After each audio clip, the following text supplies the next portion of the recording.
Hey everybody, welcome back to part 2 of my interview with Miguel. So like I said before, you all heard his journey, you learned about everything that he's been doing to break into tech and design, and not only break into it, but he's been flourishing a little bit. He's doing pretty well, and I use the word pretty very loosely. He's doing very well.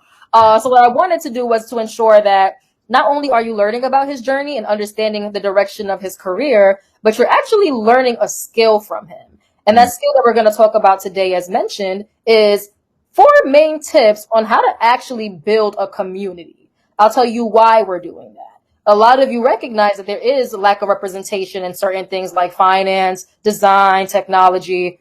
It's in everything. Let's just be honest. And a lot of you want to build a community, but you have fears of how to do so. And I've seen Miguel do his work. He's very consistent in his work, and he motivates a lot of people. And I think that if there's anybody I need to bring here to talk about it, it's Miguel.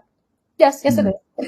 All right, y'all. So before I get too chatty, Miguel, give us a lesson. 4 main tips on how to build a community. And if you want to make it specific, you can say the UX community, whatever you prefer. Well, first of all, I appreciate you having me here again, and also appreciate all the kind words you just said about me. I super admire you, so thanks so much.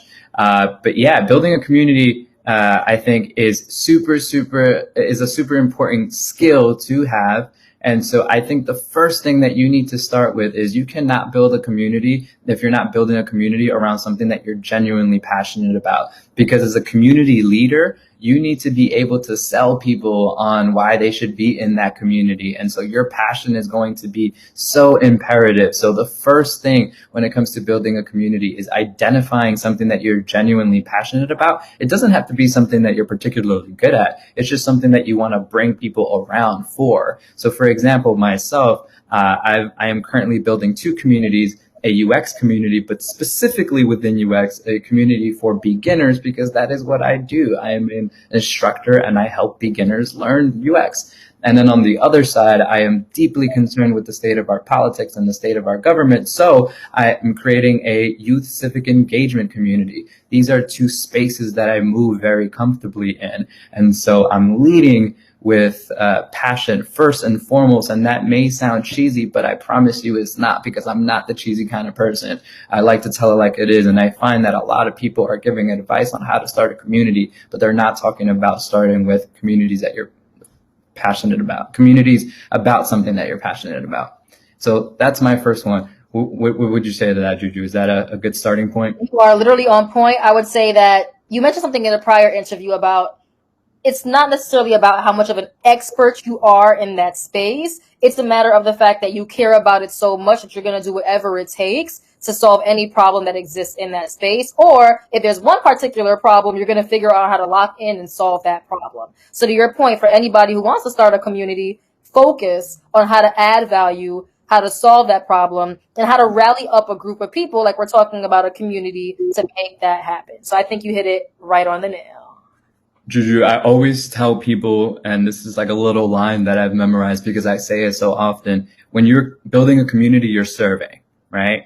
People who want to serve don't have everything that they need to give. People who want to serve give everything to those who need it. That's it. That's the flip of the line. You don't have to know everything. You just have to be passionate about it and wanting to give everything to the people you want to serve. And so with that, I would say that the next thing you need to do, number 2, is you need to identify the 1, 2, or 3 things that you are going to focus on when it comes to how you're going to build this community. Because especially right now, when we look at community builders, you could do so many things. You could host events, you could host workshops, you can host clubhouse rooms, you can put out content, you could put YouTube videos out there. You could do so many different things to bring people together. Post-corona, I'm sure a lot of in-person movements, but you're going to get lost in the sauce if you try to do way too many things, especially early on.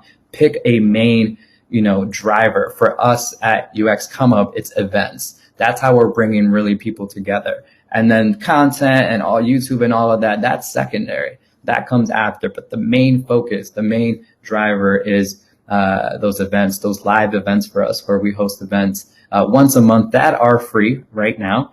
And so I would say that number 2, one of the main things you have to do is identify what those 1, 2, or 3 things are. Which it sounds like, that's what y'all are doing at Millennium Vision as well. So I think we have that in common. Mm-hmm. Keep going.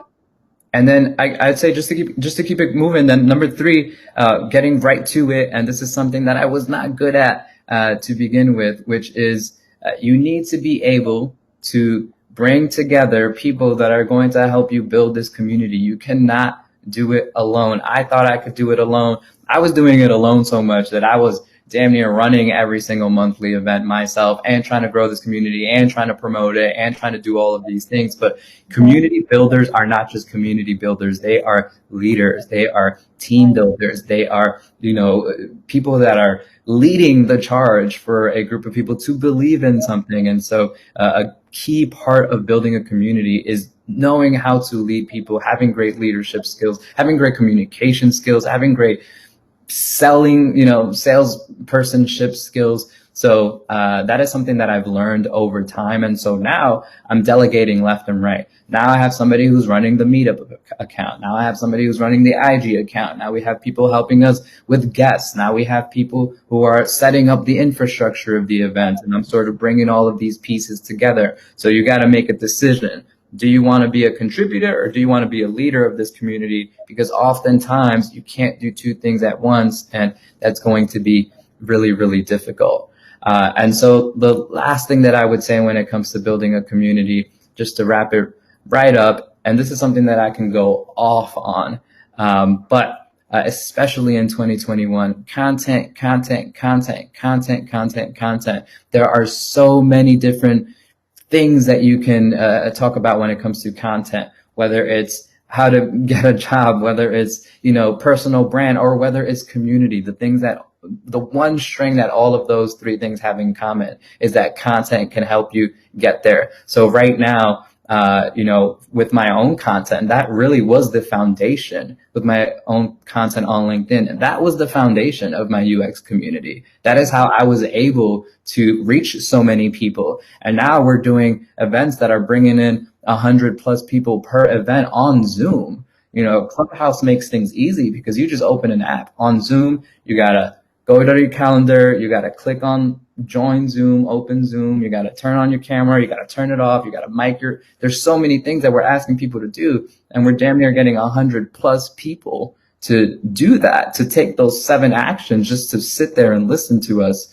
But that's because we've developed that trust through content. We're constantly in front of people. We have that presence. People know us. People know who we are and what we do. People recognize the brand, that green color. Whenever they see that green branding, they know that's UX Come Up. And a big part of what this is the vibe of your content. So at our events, which I also consider to be content for us, at our events, for example, I play 30 minutes of music.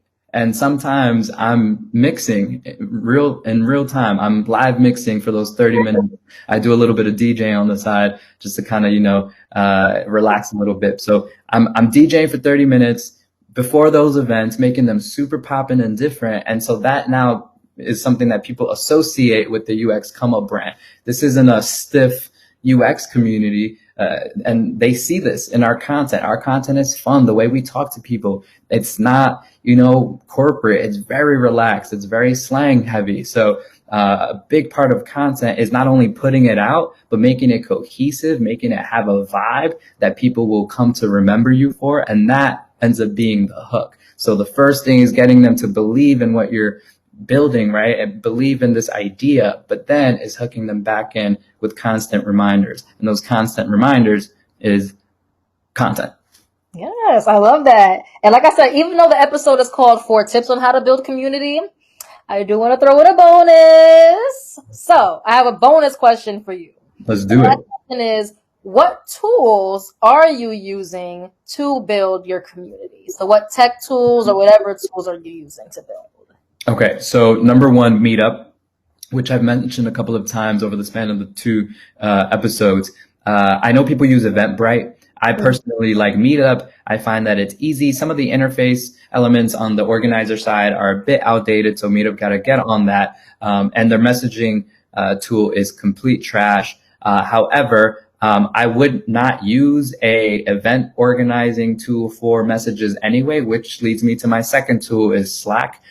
Slack is super popping for community organizers because you're going to want a way, especially in this digital world, for people to stay connected. So the equivalent of you go to, some sort of conference and then you're chopping it up with people at the happy hour afterwards, right? Where do you continue that conversation? If you're hosting events, if you're trying to build community and there's no if there's no place for people to connect afterwards, you're going to lose that community. So that is what we're doing with our Slack. Our Slack now has over 400 members, I think, which may not be a lot to other larger communities. To me, that blows my mind. That's a lot. You're crazy. That's a lot, right? There's other chat platforms like Discord, which I would, give an opportunity to. And then in terms of the way we stay organized internally, we're let me correct that. I'm super on the Notion wave right now. Notion is everything. I've transferred, just to go back to my company for a second, I've transferred our entire Rita operations to Notion. Everything from our clients, everything from our sprint planning, which is we work in 2-week sprints, everything from our projects, everything from our, to-dos, our branding, everything lives on this tool called Notion, which is a productivity app that is based on data. So you can have different instances of data. Like, for example, a client list, that's data. So for events, for community building, speakers, that's data. So it all comes from this database, and then you can, customize it in different ways, create pages, et cetera, et cetera. So Notion is how we stay organized. And we use a lot of creative tools like Figma for our social media assets. I know a lot of people use Canva, which is easier, for folks that are not super design oriented. But for those that want to push the limits a little bit more, Figma is free. It's browser based. You don't need to download anything. And yeah, I would say those are the tools that I can think of off the top of my head. Yes, thank you so much, Miguel. So once again, everybody, make sure that you are exemplifying compassion for what you're talking about. Make sure you have an idea of what tools you need to use for these platforms. Make sure you're understanding what it means to be a true leader, right? You can be a builder, and being a builder is amazing. But if you want to build something that can scale, please think about how to develop those leadership skills and how to think about what does a real powerful team look like to actually expand, right? Miguel talked about having about 300 to 400 people in his Slack community, and one person can't do that by themselves. It's a lot of work. It's a lot. And in reality, Miguel is teaching people through General Assembly. He's meeting people in other tech communities. He is meeting people at work. And even then, you still need more people to lure them back to your platform, because you really want to make them feel like they're joining something big. Not just a person, but they're joining a system that's going to work in their favor. All right, you all? So I'll sit here and dissect all 5. I just gave you guys 3 reminders. Go ahead and remember to listen back again to get the other 2. But I really want to say, Miguel, I appreciate this. You bodied the interview. You bodied the skill part. And if everybody listening, I don't know what else to tell you. He did that. I appreciate you so much. I just want to shout you right back on your own channel. I super appreciate what you're doing. I'm inspired by what you're doing. And just one more thing, I'm super inspired right now. I think there's a moment that's been happening, that should have been happening, that has always been happening, just not recognized, for women in tech, but it's specifically women of color in tech. I think y'all are killing it right now. I'm so inspired, and I'm just, lucky to be able to chop it up with somebody like you. So I appreciate you right back. And I'm learning a thing or two about community building just by watching. Thank you. I learned it from you too, man. Listen, I'll say this. I did the music thing and I definitely wasn't consistent with it. So I might have to snatch that again and try to start using that again. Doing ideas, y'all. Listen. IP. It's a property. Watch out for people like me. Or just hit me up. I'll DJ on your events for 30 minutes. I might need that. Listen, I might just, because I shouldn't DJ. I'll sing, but I can't do that. I can't do that. Oh. I sing and songwrite. That's low key though. Oh, we're going to need a part 3. Listen, that might be a thing. You never know. Stay tuned. I have a couple songs recorded. I might just drop it, y'all. You never know. That demo tape. Listen. But anyway, everybody, once again, thank you all so much. Stay tuned for our next episode. And once again, if you enjoy this, please like, subscribe, check out the YouTube channel. If you are on Apple Podcasts or Spotify, if you're on YouTube, go to Apple Podcasts or Spotify to listen to the audio. And let us know what you need. Let us know who you want, and we'll provide that to you. All right, everybody. So have a great one. Take care. And yeah. Thank y'all.